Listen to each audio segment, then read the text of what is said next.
Hello and আসসালামু আলাইকুম everyone, সবাই কেমন আছেন? চলে এসেছি নতুন একটি ভিডিও নিয়ে। আশা করি আপনাদের ভালো লাগবে। ঢাকায় আসার পর তেমন কোনো ভিডিও ক্লিপই আপনাদের সাথে শেয়ার করা হয়নি, কারণ অনেক দিন আম্মুর বাসায় ছিলাম, প্রায় 1 মাসের বেশি। তো সেখান থেকে বাসায় আসার পর বাসায় কী অবস্থা হয় তা তো বুঝতেই পারেন। তো আজকে ভাবলাম যে আজকে একটু বাহিরে যাব। তো সুন্দর একটি সাদা কুর্তি টাইপের ড্রেস পরেছিলাম, সাদা, এবং পাজামাটাও সাদা ছিল। অনেক সাদা পরতাম আগে, এখন তেমন করে সাদা আর পরা হয় না। তো যেহেতু আমার আইব্রোটা প্লাক করা ছিল না, তো এটা নিয়ে আমার আইব্রোটা প্লাক করে নিয়েছি, হালকা করে একটু সেজে নিয়েছিলাম, কারণ বাহিরে আজকে অনেকক্ষণ থাকা হবে। ভাবলাম একটু হালকা করেই সাজি। আর যেগুলো ছাড়া আমার চলেই না, ঘড়ি, মোবাইল, এগুলো আমি সবার আগে ক্যারি করে নিই। তারপর হেয়ারটা একটু সেট করে নিয়েছিলাম। আর সুন্দর ভেলভেটের একটা পার্স ছিল, এই টাইপের পার্স আমার খুবই পছন্দ। হালকা করে রেডি হয়ে বের হয়ে যাব। ও, আজকে জুতোটাও আমার সাদা ছিল, তো সব কিছুই ম্যাচিং ছিল। একটা সময় ছিল যে ম্যাচিং ছাড়া পরতামই না, বাট সময়ের সাথে সাথে মানুষের সব কিছু পরিবর্তন কথায় আছে। আর আজকে যে কী করে সব ম্যাচিং হয়ে গেলে বুঝতে পারতেছিলাম না। ওড়নাটা লাল থাকলে আরও বেশি ভালো লাগতো, তাহলে একদম পহেলা বৈশাখের মতো হয়ে যেত।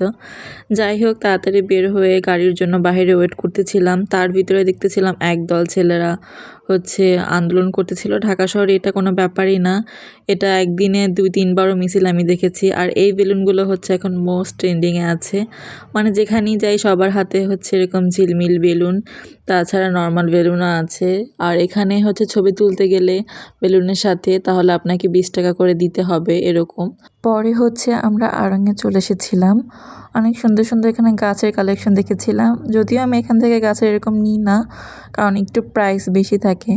তাছাড়া অনেক সুন্দর সুন্দর কালেকশন এসেছিলো, আর এগুলো দেখতে আমার ভালোই লাগে। আমি কিনি বা না কিনি, আড়ংয়ে গিয়ে আমি সব কিছু খুঁটিনাটি দেখে থাকি, তারপর যেটা বেশি ভালো লাগে ওইটাই আমার কেনা হয়। আড়ংয়ের সব থেকে বেডশিটগুলো আমার অনেক পছন্দ, আমার 2-3টা কেনা হয়েছে। আমার কাছে খুবই ভালো লাগে, একটু ইউনিক টাইপের। আর আমরা তো সবাই জানি যে এগুলো একটু সুতোর কাজের উপর করা হয়, আর এগুলো আমার খুব ভালো লাগে। পরে এখানে আসলাম, অনেক সুন্দর সুন্দর বললাম না কালেকশন নিয়ে এসেছে। আমি যখন আর আগের বার এসেছিলাম বরগুনা যাওয়ার আগে, তো তখন এগুলো নিয়ে আসা হয়নি। তো এই সেটটা আমার কাছে খুব ভালো লেগেছিল, এই জন্য বারবার আমার এখানে আসা। আমি পরে এটা কিনিনি, কারণ তারা বলেছিল সামনে নাকি আরও অনেক সুন্দর কালেকশন আসবে। তো ভাবলাম ওগুলো সব কিছু দেখি তারপর কেনাকাটা করব। ড্রেসের কালেকশন খুবই কম ছিল, মানে ভালো তেমন কিছু ছিলই না। সবাই বলতেছিল যে ড্রেস এগুলো সব আগেরই ছিল, নতুন কিছুই আর আনা হয়নি। আর আমার তো একটা ব্যাড হ্যাবিট আছে যে মিরর দেখলে আমার সেখানে ভিডিও ক্লিপ করতেই হবে। তো এখানে অনেকক্ষণ থাকার পর কিছু কেনাকাটা করে বাইরে বের হয়ে গিয়েছিলাম। তো পরে ক্লিপ কিনতে আসছি, আর এই ক্লিপগুলো এত ট্রেন্ডে ছিল, সবাই কিনে। আমি দেখি ফেসবুকে ঢুকলেই এগুলো সবাই কিনে। তো আমি 2টা কিনেছিলাম। এই ক্লিপগুলো কিন্তু আগেও ছিল, বাট সাডেনলি এত সবাই পছন্দ করতেছে, সবাই অনেকগুলো কিনতেছে। তো ভাবলাম আমিও 2-3টা কিনি। তো অনেকক্ষণ হাঁটাহাঁটি করার পর আমরা পিৎজা হাটে আসছিলাম পিৎজা খাওয়ার জন্য। এখানের পিৎজা আমার খুব ভালো লাগে। তো এত গরম ছিল, এখন কিন্তু আর শীত নেই, ঢাকাতে অনেক গরম। আমি বলতেছিলাম যে আমাদের ঠান্ডা কিছু আগে সার্ভ করুন, তারপরে গরম খাবারগুলো দিয়ে থাকবেন। তো ওগুলো খাওয়ার পর আমরা অনেকক্ষণ বসেছিলাম, গল্প করতেছিলাম। আমি মনে করি যে আলাদাভাবে আমাদের কিছু কোয়ালিটি ফুল টাইম এনজয় করা উচিত, আমাদের নিজেদের সময় দেওয়া উচিত। আমরা তো সবাই অনেক ব্যস্ত থাকি, শত ব্যস্ততার মাঝেও যদি নিজেদের একটু সময় খুঁজে বের করলে আমাদের মনে হয় যে আমাদের মনটা রিফ্রেশ থাকে। তো অনেকক্ষণ গল্প করার পর আমাদের খাবার চলে আসছে।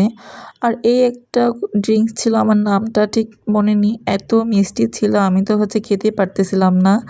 পরে আমরা বারবিকিউ একটা স্মল সাইজের পিৎজা অর্ডার করেছিলাম, ওইটা খুবই মজা ছিল। আমার কাছে গরম গরম খেতে ভালোই লাগে। আমি যদি বাসায় পার্সেল করে নিয়ে যাই, ওভেনে গরম করলেও না এরকম আর টেস্ট পাওয়া যায় না, যেটা দোকানে বসে গরম গরম খাওয়ার টেস্ট থাকে। তো ওইখানে বসে আমরা খুবই মজা মজা করে খেতেছিলাম। অনেক চিজ ছিল, সেটা পরেই দেখতে পারবেন। মানে এত চিজ ছিল, আর পিৎজা চিজ থাকলেই পিৎজাটা খেতে ভালো লাগে। তো এই তো আজকে একটা সুন্দর ভিডিও আপনাদের সাথে শেয়ার করলাম, আশা করি আপনাদের ভালো লাগবে। সবাই আমাকে সাপোর্ট করবেন, লাইক করবেন, পাশে থাকবেন। আল্লাহ হাফেজ।